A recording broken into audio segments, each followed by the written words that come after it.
بسم اللہ الرحمن الرحیم۔ قابل احترام دوستو، بھائی اور بزرگ، رمضان کا روزے آ رہے ہیں جہاں روزہ رکھنے کی فضیلت اور شان بہت ہے۔ ہم نے اپنے رب سے گناہوں کی بخشش لینی ہے، معافی لینی ہے، پورے سال جو کرتے رہے ہیں اس کی بخشش لینی ہے۔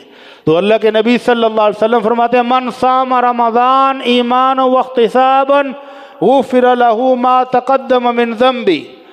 جس بندے نے رمضان کے روزے ایمان کی حالت میں اور ثواب کی نیت سے رکھے، کچھ لوگوں بھی ہون گے نا جنہوں نے ڈاکٹر نے کہا ہے تو رمضان آ گیا ہون ڈائٹ کنٹرول ہو جائے گی تے تیرا شوگر بلڈ پریشر سیٹ ہو جائے گا، وزن کٹ جائے گا، اس نیت سے روزے نہ رکھتا رہے کہ میں نے شوگر کنٹرول کرنی ہے۔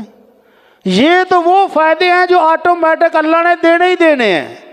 رمضان کے روزے کی نیت شوگر کنٹرول نہیں ہے، رمضان کے روزے کی نیت یہ ہے کہ میرے رب نے مجھ پر فرض کیے ہیں، اللہ نے فرض کیے ہیں، اس نیت سے روزے رکھے گا غفر له ما تقدم من ذنبه، اللہ پچھلے سارے گناہ معاف کر دے گا۔ رمضان کی راتوں میں تراویح پڑھے، من قام رمضان ایمان واحتسابا غفر له ما تقدم من ذنبه۔ جس بندے نے نماز تراویح پڑھ لی، تہجد پڑھ لی، اگر کسی دن مسجد میں نہ آیا جا سکے تو گھر میں پڑھ لیں، رات کو نہیں پڑھ سکے سحری کے ٹائم پڑھ لیں، پوری رکھتے نہیں پڑھ سکتے 2 پڑھ لیں، 4 پڑھ لیں، 6 پڑھ لیں، 8 پڑھ لیں۔ تو اللہ کے رسول صلی اللہ علیہ وسلم فرماتے ہیں غفر له ما تقدم من ذنبه، اللہ رب العزت اس کے پچھلے گناہ معاف کر دے گا۔ اللہ تعالی ہمیں بھی ایسے خوش نصیبوں میں شامل فرما لے۔ اللہ کے نبی صلی اللہ علیہ وسلم فرماتے ہیں من قام لیلۃ القدر، جو بندہ لیلۃ القدر میں قیام کرتا ہے۔ لیلۃ القدر کب ہے؟ آخری 10 دنوں میں، آخری 10 دنوں کے بھی طاق راتوں میں، 21 23 25 27 29، جو ان طاق راتوں میں جا کے اپنے رب کے سامنے سجدہ کرے، قیام کرے، رکوع کرے، قرآن پڑھے، ذکر اذکار کرے، تو اللہ کے نبی فرماتے ہیں غفر له ما تقدم من ذنبه، اللہ اس کے پچھلے گناہ معاف کر دے گا۔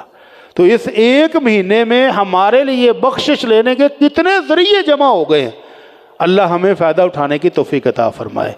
اور بدقسمت ہے وہ شخص جس نے روزہ رکھا ہی نہیں، یا روزہ رکھ کر اس کی قدر نہیں کی، یا روزہ نہ رکھ کر اس کی توہین کی، وہ ہے سب سے بدقسمت ترین انسان۔ جس نے روزہ رکھا ہی نہیں ہے اس کا حال کیا ہوگا؟ اللہ کے نبی صلی اللہ علیہ وسلم فرماتے ہیں کہ میں آرام فرما رہا تھا تو میرے پاس 2 فرشتے آئے۔ اللہ کے نبی کا خواب بھی سچا ہوتا ہے، اللہ کے نبی خواب میں جو دیکھتا ہے وہ ایسا ہی ہے جیسے بیداری میں دیکھا ہو۔ تو اللہ کے نبی کہتے 2 فرشتے آئے، مجھے پکڑا، کہا ہے محمد صلی اللہ علیہ وسلم اس پہاڑ پر چڑھیے۔ کہنے لگے پہاڑ بڑا اونچا بڑا سخت تھا، میں نے کہا میرے کو تو نہیں چڑھا جانا۔ کہنے لگے کوئی بات نہیں، ہم آپ کو ساتھ ہیں، آپ چڑھیں۔ پہاڑ کے اوپر جا کر دیکھا کچھ لوگ الٹے لٹکے ہوئے ہیں بکروں کی طرح، ان کی ٹانگیں اوپر اور سر نیچے، اور ان کے جبڑے چیرے جا رہے ہیں، فرشتے چیر چیر کے کاٹ کاٹ کے پھینک رہے ہیں، خون جاری ہے۔ میں نے پوچھا کہ جبریل یہ کون سے بد نصیب ہیں کہ جن کو اتنا سخت عذاب ہو رہا ہے کہ یہ الٹے لٹکے ہوئے ہیں بکروں کی طرح اور ان کے جبڑے فرشتے کاٹ رہے ہیں، چیر رہے ہیں، یہ کون بد نصیب ہیں؟ تو بتایا جائے گا ہؤلاء الذین یفطرون قبل تحلۃ صیامہم، یہ وہ ہیں جو افطاری سے پہلے روزہ کھول لیتے تھے۔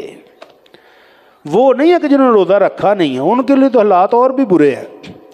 یہ وہ بد نصیب ہیں جنہوں نے افطاری کا ٹائم ہوئے بغیر ہی سموسے چاڑ لیے، فروٹ چڑھ کھا لی، افطاری کا وقت ہونے کا انتظار نہیں کیا اور پہلے ہی روزہ کھول لیتے تھے، یہ وہ بد نصیب ہیں۔ اللہ تعالی ہمارے ایسے نوجوانوں کو ہدایت اور سمجھ عطا فرمائے۔ اللہ کے نبی صلی اللہ علیہ وسلم فرماتے ہیں رغم عنف رجل ذکرت عنده فلم يصلی علی، وہ شخص ذلیل و خوار ہو گیا، تباہ و برباد ہو گیا جس کے سامنے میرا اسم گرامی آئے اور وہ درود شریف نہ پڑھے صلی اللہ علیہ وسلم۔ رغم عنف رجل، وہ بندہ بھی ذلیل و خوار ہو گیا، داخل علیہ رمضان، کہ اس کی زندگی میں اللہ نے اس کو رمضان المبارک عطا فرمایا، پورا رمضان گزر گیا اور وہ اپنے گناہوں کی بخشش نہیں لے سکا۔ رغم انف رجل، وہ شخص بھی ذلیل و خوار ہو گیا، تباہ و برباد ہو گیا، جس کی زندگی میں اس کے والدین بوڑھے ہو گئے اور وہ ان کی خدمت کر کے اللہ سے جنت نہیں لے سکا۔ اللہ تعالی ہمیں خوش نصیبوں میں شامل فرمائے، اللہ تعالی ہمیں رمضان کی قدر کرنے کی توفیق عطا فرمائے، اللہ تعالی روزہ رکھ کر روزے کا احترام کرنے کی توفیق عطا فرمائے۔ آمنہ کے لال صلی اللہ علیہ وسلم فرماتے ہیں من لم یدع قول الزور والعمل به فلیس للہ حاجۃ فی ان یدع طعامہ وشرابہ، جس بندے نے روزہ رکھنے کے باوجود جھوٹ بولنا نہیں چھوڑا، گالی گلوچ نہیں چھوڑا، زبان کو گندا استعمال نہیں چھوڑا، اس کو یہ بھی ضرورت نہیں ہے کہ ہمیں شام تک بھوکا لگا پھرے وہ کھائے پیے۔ کیا مطلب ہے؟ کہ خالی بھوک اور پیاس کا نام روزہ نہیں ہے، بھوک اور پیاس کے علاوہ زبان کو بھی کنٹرول کرنا ہے، آنکھوں کو بھی کنٹرول کرنا ہے، کانوں کو بھی کنٹرول کرنا ہے، ہاتھوں کو بھی کنٹرول کرنا ہے، پورے جسم کا روزہ ہو، صرف پیٹ کا روزہ نہیں ہے۔ اللہ سے دعا ہے کہ اللہ ہمیں اپنی ہمت اور توفیق کے مطابق صحیح ترین روزے رکھنے کی توفیق عطا فرما، اللہ ہمیں اپنی بخشش پانے والے روزے رکھنے کی توفیق عطا فرما، اللہ ہمیں روزے کی برکات پانے والے روزے رکھنے کی توفیق عطا فرما۔